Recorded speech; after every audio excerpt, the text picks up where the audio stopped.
My name is Pat, and I'm an alcoholic. I would like to welcome the newcomers and say happy birthday to all the birthday people tonight. That's wonderful. When I got to Alcoholics Anonymous, I didn't go to birthday meetings. I thought it was really stupid, and I didn't even know why you guys did that. Number one, I didn't think I would ever have one. I never expected to stay here long enough to get a birthday. And it took me a while to understand what that was all about. You know, that birthdays are for the new people, to show that if you don't drink a day at a time, that you too can stay sober. And one day, I remember I went to a birthday, and I'd probably been sober about 4 or 5 months, and I thought, God, maybe I can do that. You know, it might be possible. So anyway, I'm not supposed to be here tonight. I've canceled once this week. And I got feeling guilty, and I called back. And I said on Thursday, I said, listen, life is just too much. I can't handle this, and I sure in the hell can't do that. So we're not going to be doing that. So then I thought, the next day, I thought, what about when I was new, when those speakers meetings were so important to me, what if they'd all canceled and there'd been nobody there? So then I thought, oh, God, okay, I'll go. No. And I'm only going to go if there's a newcomer there. Anyway, someone asked me if I do this very often. No, I do this about once a year, and somebody always asks me weeks ahead of time. They say, would you mind speaking on such and such date? And I go, nah, no problem. And then the date arrives, and I go, I'm not going to do that. The only reason I come here is I think if I can give back just a little tiny piece of what's been given me, you know, if I can say one little thing that will make one person stay sober one more day, if I can share just a little bit of what's been shared with me, you know, I'm not supposed to be here. I mean, if it had been left up to my own devices, I would either be in an institution or I'd be in a graveyard somewhere, and I have no doubt about that today. I tried everything I possibly could other than get sober. You know, I didn't want to get sober. I started drinking when I was 13, and I drank till I was 34. And in those years, I changed places, I changed names, I changed houses, I changed husbands, I changed everything over and over and over again.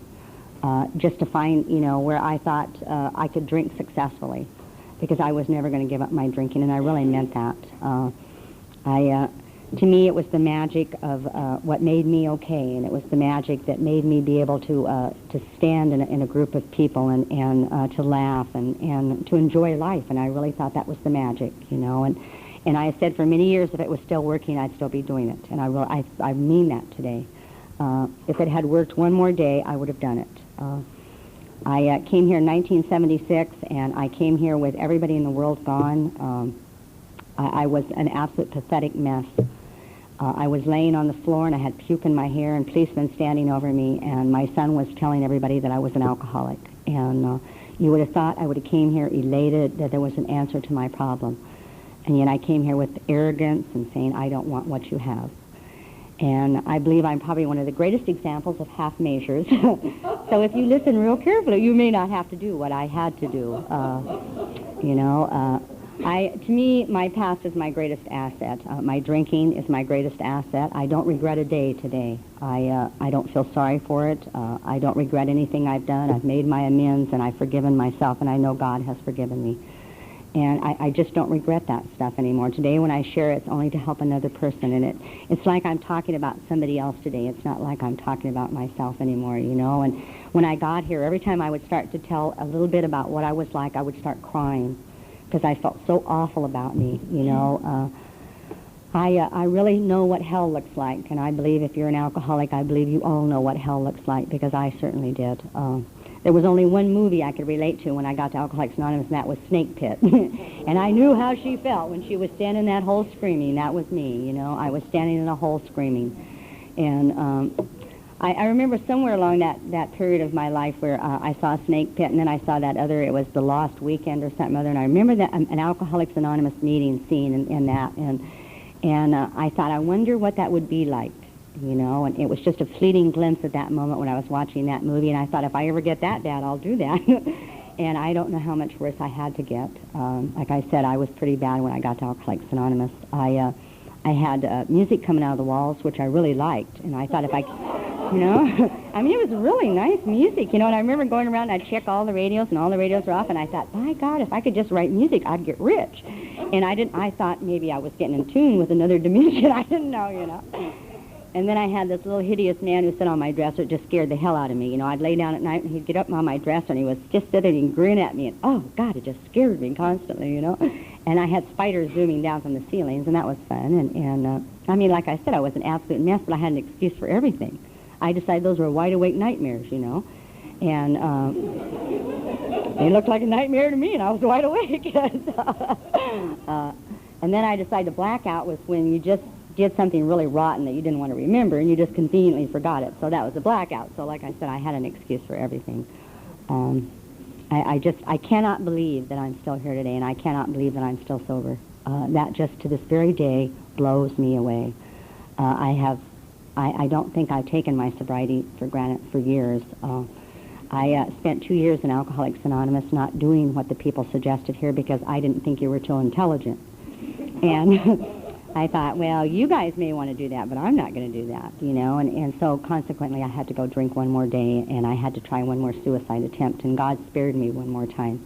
And I've been living on borrowed time, and in May 15th will be 12 years that I have, God gave me 12 years, you know, and I know that. In sobriety, it's just, what I've learned, it just seems like a little ways, you know. It seems like that these years, I don't know, it's been a wonderful journey, and it's probably been one of the saddest and the hardest I've ever done in my life, and I wouldn't have missed a day of it, no matter what was going on. You know, I really related to Nora when she was talking about, you know, that you don't have to be new for things to get hard. I was thinking about blowing my brains out when I was sober 5 years, and it seemed like the answer. And I'm real grateful that I didn't do that today. Thank God somebody came through here years ago and said, don't give up 5 minutes before the miracle happened, and thank God I didn't give up that day, you know. I've had 2 friends on the program the last year that have killed themselves sober, and I think I wonder why they did that. How sad. I wonder what went wrong there. Was it because they didn't work the steps? Was it because they didn't turn their life over to God? What was it, you know? What was it that was so important that they gave up?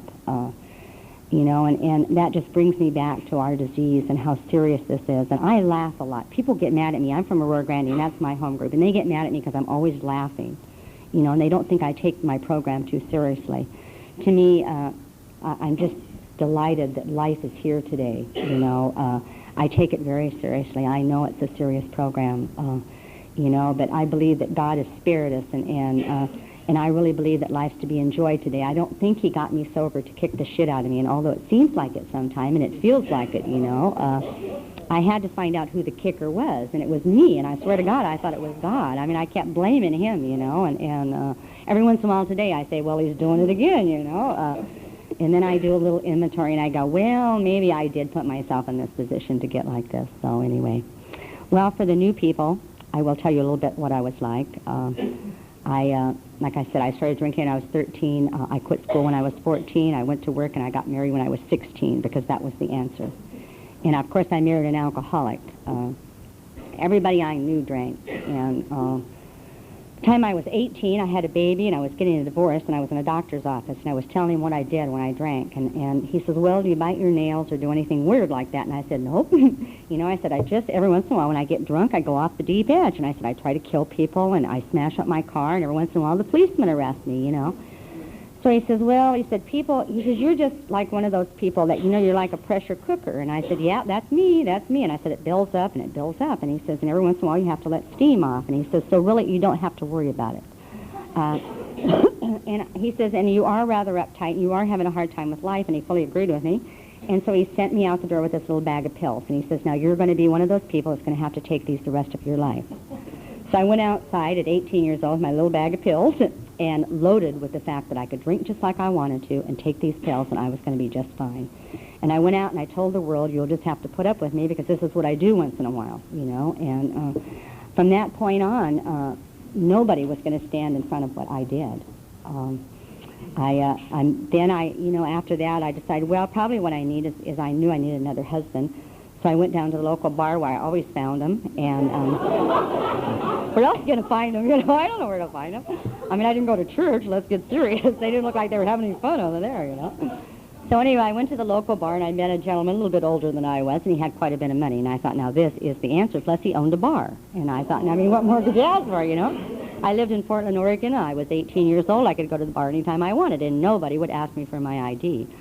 I stayed with that man for 7 years. And you know what I know today is a lot of people in my life loved me in spite of myself. I mean, you know, I kicked the hell out of people. You know, when someone was talking about the world throwing them away, the world didn't throw me away. I threw them away. I mean, I threw everybody away, or anything that was any good in my life. I threw it away, you know. Anyway, this man, after about 7 years, he tried to start interfering in my drinking, and I didn't appreciate that, you know. So one time he flew off to New York, and I called a moving ban. I thought, I don't have to put up with this crap anymore, and I moved while he was gone. And I moved to Ventura. And I spent 3.5 years in Ventura. I mean, to tell you, I was just in Ventura recently to a wedding. I thought, I hope nobody recognizes me around here. God, you know. They all knew me in Ventura when I got through with them. Anyway, I drank like I wanted to. All of a sudden, there was no one there to stop me. I could do exactly what I wanted to do, and I did.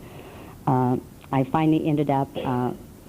I ended up in an Alcoholics Anonymous meeting there, and oh God, that was in the mid-'60s, somewhere in there, because I woke up and I had been drunk for 2 weeks, and I'd forgot what I'd done with my son, and I was with this other lady that drank with me, and we'd picked up 2 guys somewhere along the line. I don't know where in the hell we were, and we had a deal that every time somebody would come to, they would make the drinks, and we just stayed drunk, and that's what we'd done for 2 weeks. You know, we hadn't done anything else. We weren't capable of it. We'd just been drinking for 2 weeks.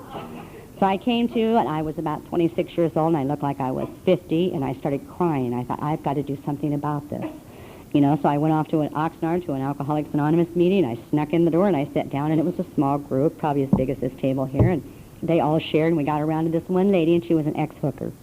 And she was telling her story, and I thought, oh, my God, I just couldn't believe that people like that talked out loud, you know. And I certainly was not an ex-hooker. I'd never charged in my life. And I mean, I was a cut above that, I'll tell you.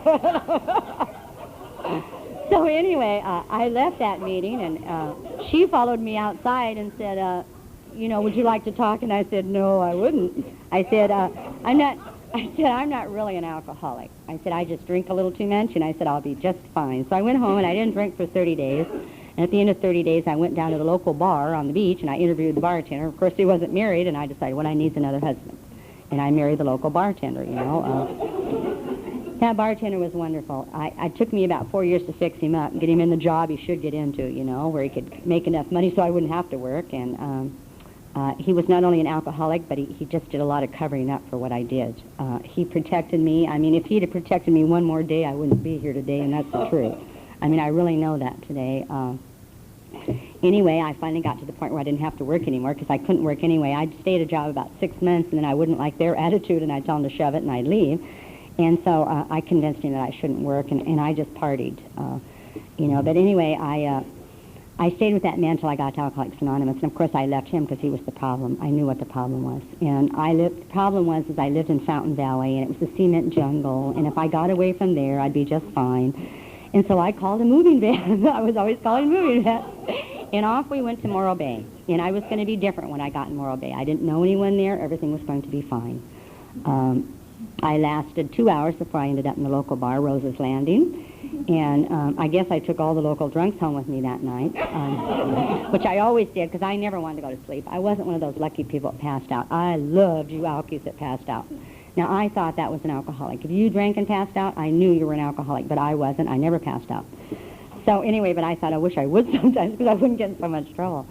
So anyway, the next morning, the motel manager came over, and he said, we would like for you to leave, please. He says, we don't want your kind in town. And I said, but you don't understand. I mean, you know, I had a new sports car sitting out there, and I had a lot of money, and I says, but I'm not that kind. And he says, lady, you don't have to tell me what kind you are. We know what kind you are. Now he says, get your stuff and get out of here. And so I got my stuff, and I drove out on the Strand in Morro Bay, and I stayed away from people from that point on. I thought, I can't take any more of this, you know. I knew at that point that whosever's life I touched, I just hurt them, and I knew that. So I finally got a house in Los Osos, and I would go to the bar, and I would drink at the end of the bar, and I'd ask everybody to leave me alone. I tried this time probably suicide something like 30, 35 times. I was always trying to kill myself. And I spent my days, I mean, I had a real cheery part there, about 3 months of it. I'd spend my days up in the Cayucas Cemetery reading tombstones. drinking beer and crying, you know, thinking, I wonder what they're going to put on my tombstone. And then when I wasn't doing that, I was at Montana Deer on the beach, and I was watching families, and I was thinking, I wonder how I got like this. How did I miss the whole thing? I just didn't know how I did that.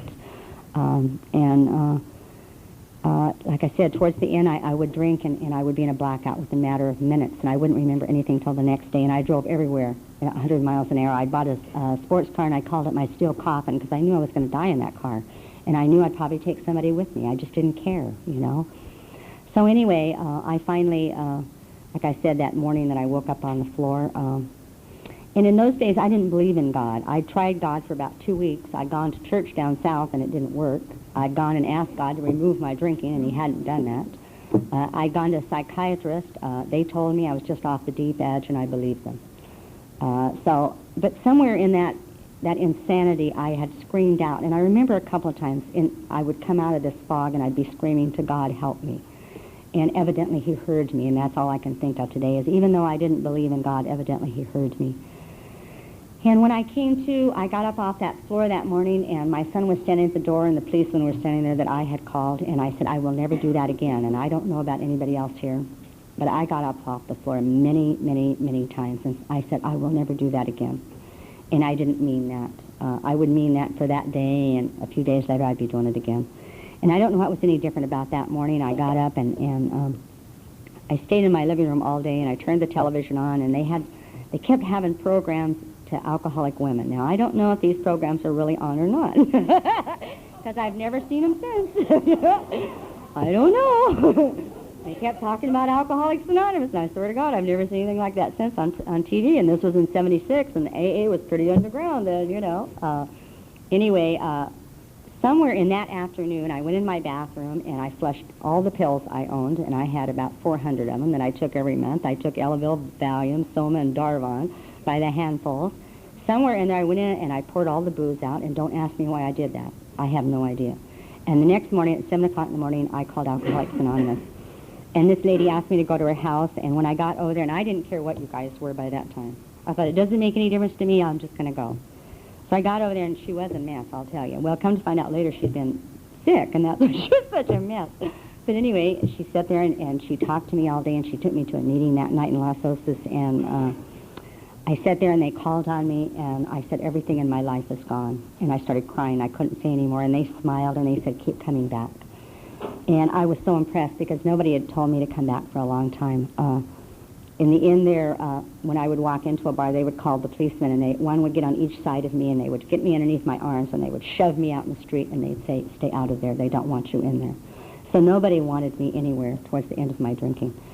And when they told me to keep coming back, I was just so impressed. And, of course, I was coming off massive doses of prescription drugs. I wasn't an addict, of course. I just took prescription drugs.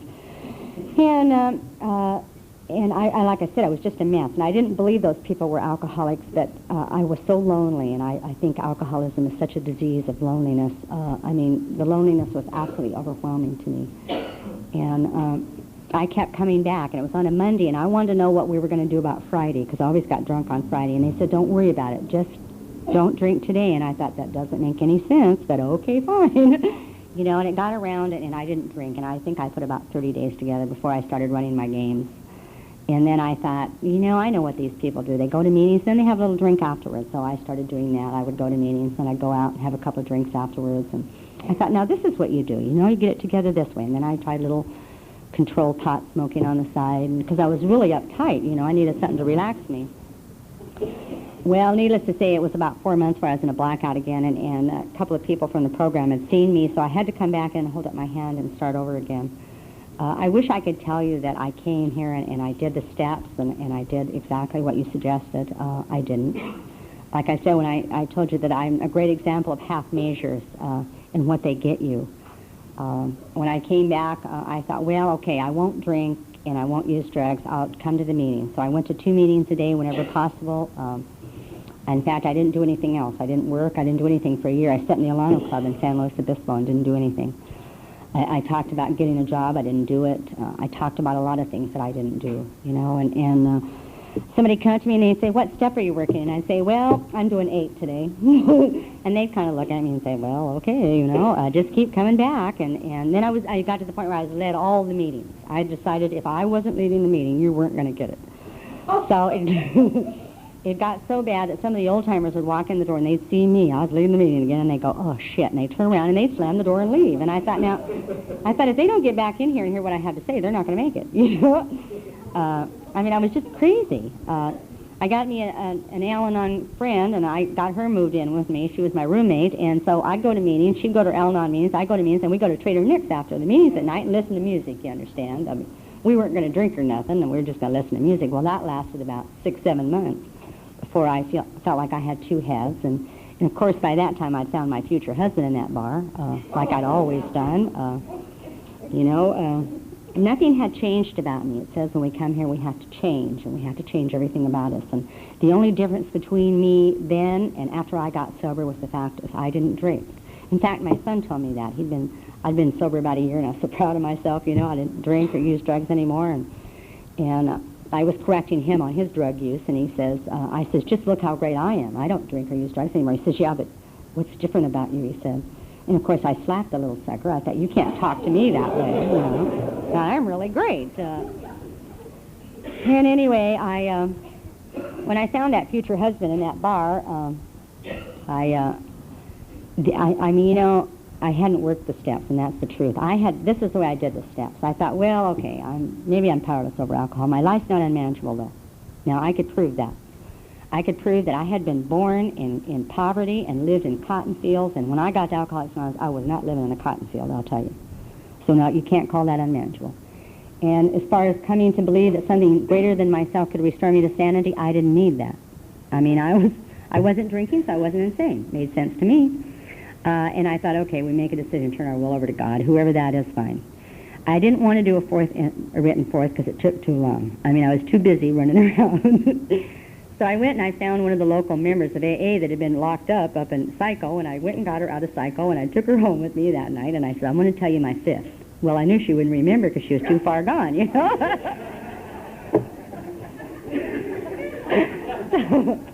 This is terrible. And if you're new, listen real carefully. No. So anyway, I told her every immoral thing I ever did in my life, and I didn't have any character defects. When we got to step 6, I didn't need that. And so I didn't have to ask anybody to remove them because I didn't have any. And as far as made a list of all people I had harmed, I couldn't think of anybody I'd really harmed. Now, I could see where a lot of people had harmed me, but I hadn't really harmed anyone. So the next thing I did, I didn't need the rest of those steps. So I went right to the Alano Club. I decided I'm going to carry the message. And I would go to the Alano Club, and every newcomer would get in, I'd take them home with me. And I'd say, okay, now you're going to get sober. And that's what I did, Like I said, and where I ended up at 18 months sober is I wanted to die. Everybody around me was getting better. You could see it in their eyes. Their eyes lit up. They started getting happy. The hole in my gut got bigger and bigger and bigger. What I realized today is the hole in my gut was that void of the spiritual bankrupt that I was when I got here. And I would get up in the morning, and I'd sit on my kitchen table, and I'd think, I need help. I need a psychiatrist. And I'd sit there and cry. And then I'd go to a meeting at noon, and they'd say, how are you doing, Pat? And I'd say, I'm fine. And they'd say, well, what step are you working? I'd say, I'm doing 9 today. I had a few old-timers come to me and say, if you continue doing what you're doing, you're going to get drunk. And I thought, screw you. If I get drunk, it's your fault for saying that. And so I started building the case, right? Well, I was in 3 meetings the day I got drunk. People say that you stop going to meetings. My mind stopped going to meetings. My mind had closed shut. Probably by the time I got here, it was already shut and never opened up.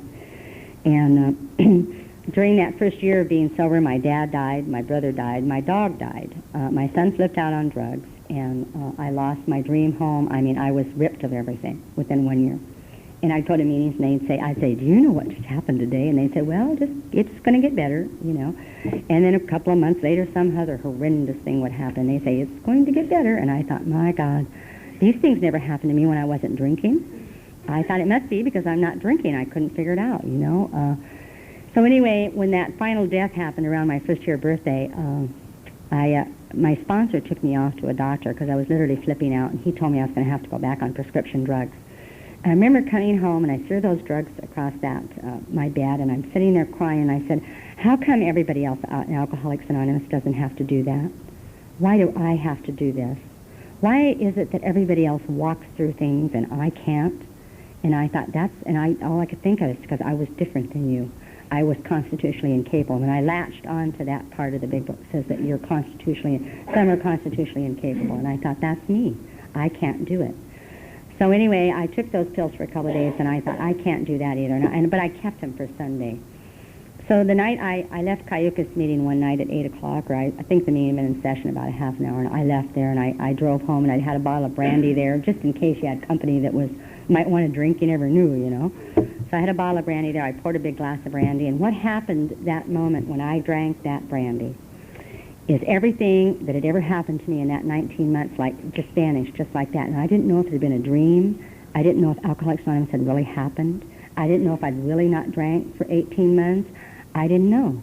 It was like, but one thing I did know, that everything I heard here was the truth. And I knew that it was just a matter of time before I hurt someone. I knew it was a matter of time before all those things that you said was going to happen to me. And I knew that. And I knew it. There was no doubt in my mind. So I drank for 2 hours, and I took I think I had like 90 pills left, and I took them. And somewhere in that, before I went out, I called 2 people in Alcoholics Anonymous because I wanted to tell them what I thought of them. And called an old boyfriend, of course, told him what I thought of him, and then I called a good friend of mine in the program, and fortunately she was, and I didn't know that at the time, but she had 2 different lines in her house, so she kept me on one line, and she called 2 people in Los Osos, and they came and got me, and they took me to the hospital. The time they got there, I was out of it, and the time I got to the hospital, they said I was, I was literally gone. So I came to a few days later in intensive care, and I had this big nurse standing over me, and she wanted to know who in the hell I thought I was. My eyes were swollen shut, and I could barely see her. I looked great, and I said, "Can I have some makeup?" And she said, "Honey, you don't need any makeup." And I really didn't. I mean, that was the last thing I needed. And she says, "Do you know how many friends you have?" She says, "Do you know this phone has never stopped ringing in this room since you've been here, of people that's concerned about you?" And she said, "Did you forget that you had a son that's been sitting in this hallway for 24 hours not knowing if his mother was going to live?" Did you forget that? And I mean, thank God for that lady. I was just in intensive care the other day. A friend of mine works up there, and I went in that room, and I was telling her about that nurse, and she says, "Yeah, some of these nurses get a little hard." I said, "If it hadn't been for that nurse, I wouldn't be here today." I said, because she jolted me into reality, and she gave me a letter that my son had wrote me while he was sitting in that hallway, and it went something, I still have that letter today, and when I get to feeling real sorry for myself, I go read it. It says that a band of angels came to take you away, and I couldn't tell you I loved you, and I couldn't get you back. And it goes on and on and on. It's the saddest letter I've ever heard in my life, because he didn't know if his mother was going to die or not, So anyway, the time they moved me out of there, I believed in God. I was so impressed. I thought, God, I got a chance, And this lady came in, and she'd been sober about 12 years, and she was one of those people I'd seen in meetings, but I didn't know what she had. She was kind of straight-laced, and she always looked clean and like she went to work every day, She didn't look like she was having any fun to me at all. And so anyway, she came in the hospital, and she says, "My name's Kathy G, and I'm your sponsor." I said, "Oh, okay." She said, "Do you want to drink?" And I went, "God, no, I don't want to drink." I mean, to me, I didn't want to drink. For the first time in 18 months, I didn't want to drink. And I was impressed, and she says, "You're going to go back," and she says, "You're going to hold up your hand, and you're going to tell those people that you don't know anything about living sober." And I said, "Okay." And for the first time in my life, I became willing to do what someone suggested to me. And she took me back into the Alano Club when I got out of the hospital, and I was sponsoring about half the room at that time. And they asked for newcomers, and I held up my hand. I said, "I'm Pat, and I don't know anything about living sober." The newcomers all moved away from me, and the old-timers said, "No shit." And I thought, how did they know that, I couldn't figure it. So I goes up to an old-timer after I said, "We're running out of time. I can't see, old age is taking over." I says to this old-timer, I said, "How did you know that I was running a con?" And he says, "I don't know how to tell you this, but he says, we're all cons here. Only some of us are sober." And he says, "We can see right through a con." I went, "Oh, God, how embarrassing, So anyway, for the next year and a half, Kathy called me every day. She took me to a meeting every day, and every day we talked about the first 3 steps of Alcoholics Anonymous. She says, "You are going to learn how to practice turning your will and your life over to God. And she says, you're going to find out who God is. And you're going to start understanding that God's not out to get you, that he's your friend, that he loves you. And so we talked about that every day. And when I came back, everybody said, there's something different about you. And I said, I know. I said, I believe in God today. And I mean, it showed. I did. I mean, my heart was, I mean, it was just amazing what had happened to me. I don't suggest anybody do this. You know, I don't think people have to go to those lengths, and I really don't believe that today. Anyway, I did get married to that gentleman that I'd found in that bar, and we stayed married for 5 years, and and he came to Alcoholics Anonymous a year later, and you get two nuts in a household that are getting sober, and it was pretty bizarre. And that marriage was doomed before it ever began. I mean, we had no more business doing that than anything else, but I learned a lot from that marriage. I'm not sorry for that today. There was a time that I remember coming down here when I went through that divorce, and I'd be crying, you know, and I'd go to other meetings, and I'd be crying, you know, but I wasn't drinking. But anyway, it looked like my life was an Alice in Wonderland story for a period of time there. Everything came to us. We did a lot of 12-step work. We had alcoholics in and out of our house constantly. I got busy working the steps. I got busy sponsoring people. I got busy doing all those things I thought I was supposed to do. And then every Friday night we'd have this horrendous fight, and then we'd go off to a meeting, and we'd sit there and hold hands and look cute, you know, and we didn't talk about our problems. Because I didn't really think you were supposed to do that, you know. I didn't think that you were working a program if you had problems like that. And we had problems, you know. Anyway, at the end of that marriage, I mean, it's just something that happened. Like I said, I was 5 years sober, and I'd been trying to get pregnant, and I thought, God, I got this big house now, and I got this wonderful husband, and I'm in love, and everything's great, and they take me off to the hospital to do a little exploratory surgery, and I woke up and I'd had a total hysterectomy, and that was on my 5th year birthday. And 2 months later, my husband went off with a newcomer, and life just really got bad for a few months there, you know, and I thought, I don't know why this is happening. I thought if you were a good person, and I really believed that, if you were real good and you came to meetings and you did all these things, that none of those things ever happened to you. And what I know today is life happens to you. And what I know God is to me today is he's my courage and my strength. And so anyway, I didn't have to drink. And the Glory Granny in my home group got tired of me crying. And they said, if you just worked your program, you'd be just fine. And I said, well, I'll tell you what, you better watch me real closely because I'm not drinking. And I says, I am working my program. And I said, for the first time in life, I'm mourning something. I'd never mourned anything in my life. Anytime something walked out of my life, I went right out and replaced it just like that. And I was taught in Alcoholics Anonymous that wasn't the way to do it, you know, that I had to walk through these things. And anyway, I was left with a big house, and I had a lot of bills, and I didn't know how I was going to take care of those. And after about 4 months of crying, I got home one night, and I thought, if I believe everything I've heard in Alcoholics Anonymous, if I believe that God can do for me what I cannot do for myself, if I believe that great events will come to pass for me, if my spiritual house is in order, if I believe all these things, then why do I not believe God's going to take care of this one? So I went back to the meeting the next day, and everybody says, how are you doing? I said, I'm fine. I said, you know, God's in charge, and he's got a miracle right around the corner. And I says, it may not look like it to you, but something wonderful is about to happen. And I wasn't too sure about that myself, you know, because in that 5 years, I brought a little thing with me, and I'll tell you how I felt about God during those first 5 years of my sobriety, and it's a let go and let God thing. I was given to this during that period of time. It says there's children, as children bring their broken toys with tears, I need my glasses, with tears for us to I can't read this. As children we bring their broken toys with tears for us to mend. I brought my broken toys to God because he was my friend. But then instead of leaving him in peace to work alone, I hung around and tried to help with ways that were my own. At last I screamed out, this is terrible. At last I snatched them back and cried, how can you be so slow? My child, he said, what could I do? You never did let go. And that's what I did with everything. I never let go of anything.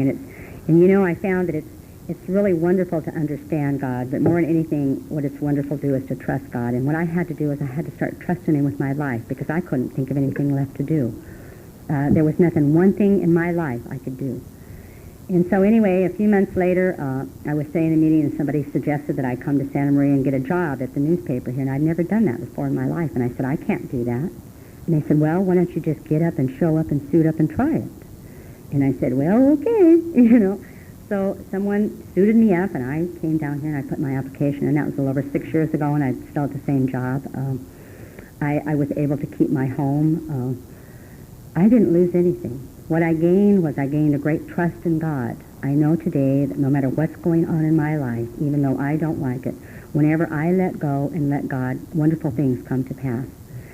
And, it was all so simple, but it's been such a hard, slow thing for me to learn. And I don't know if everyone has that problem. I did. I never trusted anything in my life but the bottle. That's the only thing I ever trusted. And so to come here and to trust God and to let go and to turn the most important things over in my life. Dave, am I out of time? I can't see the clock. I'm trying to talk as fast as I can. This is terrible. I can't see. But anyway, to let go and to let God, it was the simplest thing. And yet, when I talk to new people today and I say, when you get it from your head to your heart, and when I really trust, and I'll go in and I don't know, that all these problems I end up with, and I get frightened. And it says in the big book that, alcoholic, we have our fibers shot through with 1,000 forms of fear. And that's me. Left out there in the world, sometimes I get frightened and I think, boy, I don't know how we're going to do this one. They seem so, the problems seem so enormous to me. But every time I've got it in my heart and really believe that God's going to take care of it, it's worked out just the way it's supposed to be. And it's worked out far better than I could have ever imagined. I think today, had I sat down and wrote my life the way I would liked it, I know I would have shortchanged myself. I would have never thought of these things. I couldn't have thought of them. I had a good example about how I let go and let God. I'm an animal lover, and I love my cats. So one day about six years ago, I guess, I was down on Grand Avenue, and I was taking them down there, one of them, to get a shot. And they were giving shots at Mid-State Bank there. So I'm standing there, it was around noon, and I had my cat and my carrier, and all of a sudden, the carrier tipped, the cat fell out, and the cat starts to run across Grand Avenue. I run out in the middle of Grand Avenue, and I'm screaming, God, no! And I was dead serious. I didn't care if all those cars wrecked. They were going every which direction, and I'm out there screaming, God, no, because it looked like it was going to hurt to me. And I saw the cat hit underneath the truck, and I saw him roll. Then I saw him get up and run, and I'm still screaming, God, no. Well, I finally got across Grand Avenue, and I picked the cat up. Well, he wasn't hurt. I thought, that's the way you do it. Whenever you think that something in life's going to hurt, you're the first one to stand out in the middle of the street and scream, God, no. I could have been killed. I could have killed some other people out there doing it. I didn't have faith, for me to learn this faith. And all I have to do is come to an Alcoholics Anonymous meeting. I love when people are going through hard times. I'm sorry. I do. Because what happens when you go through hard times is you're going to see God work in their life, and you're going to see the wonderful miracles that happen afterwards. And they are. And I know when you're going through that, you think, God, how could anything be any different? Anyway, when I went through that divorce, I learned one thing, that I can be self-supporting through my own contributions. Now, that may not impress you. I've never been self-supporting through any contribution in my life other than his. I got self-supporting through my own contributions. I still own my own home. I buy a new car every 2 years. I treat myself very well. I remarried a few years ago. I still have my own credit. I still have my own name. I will never again turn my will and my life over to the care of a man. And not that I don't love you, man. I do. You're wonderful. But the trouble is I always expected a man to fix me. And I came here with that idea that if I find him, I'm going to be just fine. And it wasn't the answer. The answer was, if I find him, it is going to be okay. And the answer is him is God. And I know sometimes people don't like to hear that. I didn't like to hear that when I got here. I thought, you guys are just a bunch of Bible thumpers, I remember this one lady, she used to take me to a coffee shop afterwards, and she'd sit and talk in a coffee shop with people around us. She'd talk about Alcoholics Anonymous and God. And, I couldn't believe it. I'd rather talk about my sex life in public than God. Let's get serious, And today, I'm sitting in coffee shops, and I'm talking about God, and those newcomers are squirming and going, God, I wish you wouldn't talk about God. I understand, I said, I don't know if anybody's got anything else. I'm awfully glad I came tonight. I'm awfully glad I changed my mind. I haven't been in too good a spot lately because I've been fighting life again. And what's neat today is I go in my home group and I say, well, this is it. I say, I've had enough of life, and I said, I've had enough of you guys, too. I told them the other day, I said, I'm tired of coming to these meetings. I said, I'm going to get out of town, and I'm going to go to a different meeting so I can hear something. I said, I'm tired of listening to you guys. And they all just smiled at me. Went back into the meeting the next day, and you should have seen the lovely people were in that meeting. And I thought, aren't they nice? I just loved them all. Now, they were the same people they were the day before, but my attitude had changed a little bit that day. Anyway, I decided that job had got too much for me. Now, I don't have to put up with that, I've been doing that job a day at a time for, like I said, I'm in my 7th year now. I've been married to that husband of mine for 3.5, 4 years now, a day at a time. I've been sober a day at a time for almost 12 years now. But the other day it was too much. Now I thought, I'm going to go home, and I'm going to sell my house, and I'm going to get rid of that yahoo I'm married to, and I'm going to Hawaii. Now that's it.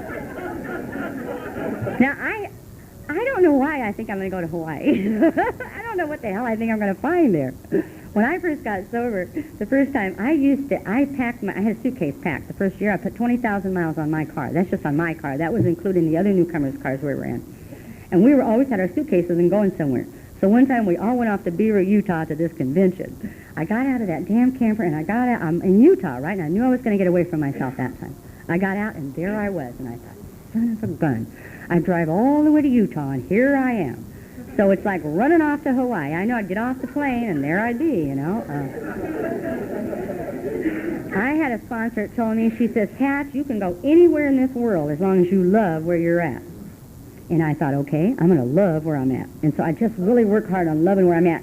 And then I don't want to go anywhere. So it's a kind of a catch-22, So anyway, today I love where I'm at. This is only 3 days later, I was telling everybody it was the water. I said, there's something in the water. And I said, I don't know what it is. I still have some newcomers don't think I'm working my program very good, but that's okay. I said, you just hang in there. This too shall happen. One thing I know today is no matter what's going on in my life, I come to another meeting. I always do. I come to another meeting before I move. I come to another meeting before I go to Hawaii. I always go to another meeting, And invariably, I run off to another meeting, and you guys get me laughing. And you bring back the delight in my heart of what sobriety has given me. You remind me where I came from. You remind me where I'm going. You tell me where I've been and who I've been and what I can be if I stay here. And I do love all of you. Thank you very much.